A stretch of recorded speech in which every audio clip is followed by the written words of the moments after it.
Համայնքային ոստիկանության Արտաշատի բաժնի ծառայողները հունվարի 22-ին ստացել էին օպերատիվ տեղեկություն, որ Վերին Արտաշատ գյուղի բնակիչ 41-ամյա մի տղամարդ Այգեպատ գյուղում վարձակալաստանը զբաղվում է ապօրինի ձեռնարկատիրությամբ, շշալցնում եւ վաճառում է կեղծ խմիչք։ Նույն օրը ոստիկաններն այցելեցին Այգեպատ, ընդունելով, որ ոստիկանների տեղեկությունը ճիշտ է, 41-ամյա տղամարդը պատրաստակամություն հայտնեց ներկայացնել կեղծ խմիչք ու կեղծ դրոշմանիշներ։ Արարատի մարզային քննչական վարչությունում նախաձեռնվեց քրեական վարույթ եւ նույն օրն էլ կատարվեց զննություն։ Հայտնաբերվեց տարբեր տեսակների 227 շիշ օղի, տակառներով կեղծ գինիներ, 22 շիշ կեղծ կոնյակ, 3782 կեղծ դրոշմանիշ, 5400 դատարկ շիշ եւ խցաններ։ Նույն օրը նման մի ապօրինի ձեռնարկատիրություն էլ բացահայտեցին Վաղաշապատի համայնքային ոստիկանները։ Ըստ օպերատիվ տեղեկության Գրիբոյեդով գյուղի բնակիչ 67-ամյա տղամարդը կեղծ խմիչքից բացի վաճառում էր նաեւ առանց QR-ի ծխախոտ։ Վաղաշապատի քննչական բաժնում նախաձեռնվեց քրեական վարույթ եւ հունվարի 22-ին էլ կատարվեց զննություն։ Հայտնաբերվեց առանց QR-ի 770 տուփ ծխախոտ եւ 129 շիշ տարբեր տեսակների կեղծ օղի ու կոնյակ։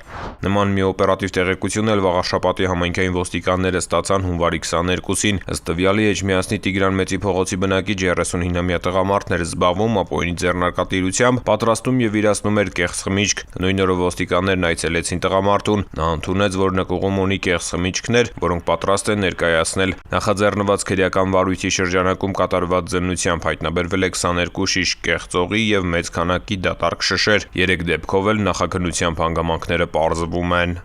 Ծանուցում հանցագործության համար մեղադրվողը համարվում է անմեղ, քանի դեռ նրա մեղավորությունն ապացուցված չէ քրեական դատավարության օրենսգրքով սահմանված կարգով, դատարանի օրինական ուժի մեջ մտած դատավճռով։